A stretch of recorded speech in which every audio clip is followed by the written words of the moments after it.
Hi అండి, అందరికీ నమస్తే. ఈరోజు మన వీడియోలో ఏంటంటే, ఈరోజు మార్గశిర లక్ష్మి గురువారం కదండి. ఈరోజు మహాలక్ష్మీదేవిని ఉపవాసం ఉండి పూజించినట్లయితే ఆ తల్లి కరుణాకటాక్షం వల్ల మనకు ఎన్ని సమస్యలు వచ్చినా, ఎన్ని అడ్డంకులు వచ్చినా, ఎన్ని ఈతి బాధలున్నా అవన్నీ ఆ తల్లి కర్పూర హారతి వలె కరిగించి మనల్ని నెట్టుకుని వస్తుంది. అలాంటి శక్తివంతమైన పూజ ఈ మార్గశిర గురువారం రోజు అందరూ చేసుకోవాలని కోరుకుంటూ, ఈ పూజ చేసుకున్న తర్వాత కథ ఎలా చదువుకోవాలనేది ఈ వీడియోలో మనం తెలుసుకుందాం. పూర్వం ఒక గ్రామంలో ఒక బ్రాహ్మణుని ఇంట్లో ఒక బ్రాహ్మణ బాలిక ఉండేది. ఆమె మట్టితో లక్ష్మీదేవి బొమ్మను చేసుకుని తన సవతి తల్లి ఒక బెల్లం ముక్క తినడానికి పెడితే ఆ బెల్లం ముక్కని అమ్మవారికి నైవేద్యం పెట్టి అమ్మని పూజించుకుంటూ ఉండేది.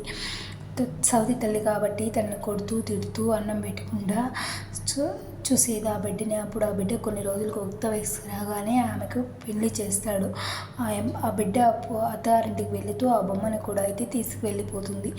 తీసుకువెళ్ళిపోయిన తర్వాత అలాగ ఆ మహాలక్ష్మి తల్లి కూడా ఆ బిడ్డ వెంటనే కూతురి ఇంటికి అయితే వెళ్ళిపోతుంది. ఇక్కడ అమ్మా నాన్నలకైతే తిండి కూడా లేకుండా గర్భదరిద్రంతో అనుభవిస్తూ ఉంటారు. కొన్నాళ్ళకి కూతురు తన తల్లిదండ్రులు ఎట్లుండారని విచారించిన తమ్ముడిని రప్పించి అడగగా, ఈ మారి తిండి లేకుండా అల్లాడుతామని చెప్పగా ఒక గుమ్మడికాయ దులిపి దాంట్లో డబ్బు వరాహాలు పోసి చంపిస్తుంది.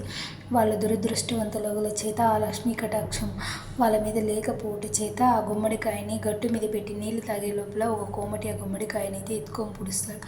మరికొన్నాళ్ళకు తమ్ముడిని పిలిపించి అక్కడ పరిస్థితి ఎట్లుంది అని అడుగుతుంది. అప్పుడు కూడా ఇదే పరిస్థితి అని చెప్పడంతో ఒక చెప్పుల జోడు నిండా వరాహాలు పోసి ఇచ్చమిస్తుంది. మళ్ళీ వాళ్ళకు ఆ లక్ష్మీ కటాక్షం లేదు కనుక వాళ్ళు మళ్ళీ ఆ చెప్పుల జోడు కూడా కుక్క అయితే ఎత్తును పూడుస్తుంది. చెప్పులని పసిగట్టి ఈ విధంగా 4-5 సార్లు ఎన్నిసార్లు చేసినా ఆ లక్ష్మీ కటాక్షం వాళ్ళకు కలగలేదని తల్లిని పిలిపించి మార్గశిర లక్ష్మి గురువారం నోము నోపిస్తామనేసి అయితే ఇంటికి రప్పించుకుంటుంది. చెప్తుంది, అమ్మ ఈరోజు మార్గశిర లక్ష్మి వారం నువ్వు నోము నోచుకోవాలి, ఎంగిలి పడవద్దని చెప్తుంది. కానీ ఆ తల్లి పిల్లలకు చద్దన్నం పెట్టుచూ మైమరిచిపోయి ఆ చద్దన్నం నోట్లో వేసుకోవడం వల్ల ఆ వారం కూడా వృధా అయిపోతుంది. మళ్ళీ 2వ వారం వస్తుంది. ఈ రోజైనా కఠినంగా ఉండు, ఉపవాసం మార్గశిర లక్ష్మి వారం వ్రతం చేసుకుంటామని చెప్తుంది. కానీ 2వ వారం కూడా పిల్లలకు తలకు నూనె పెడుతూ తనకు నోరు రాసుకుంటుంది. కూతురు వచ్చి పిలిచేసరికి ఈ విధంగా తప్పైందమ్మా అని చెప్తుంది. సరే వీళ్ళకు భాగ్యం అబ్బేది కష్టం అనుకుని కూతురు మాత్రం నోము నోచుకుంటుంది.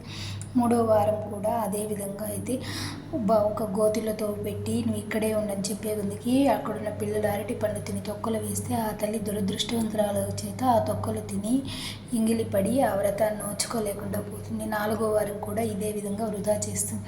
5వ వారం కూతురు తన తల్లి చెంగును ముడి వేసుకొని తిప్పుతూ అన్ని పనులు చేయించుకొని వ్రతం అయితే చేయిస్తుంది. అప్పుడు ఆ మహాలక్ష్మీదేవికి పూర్ణ కడుములు నైవేద్యం పెడుతుంది.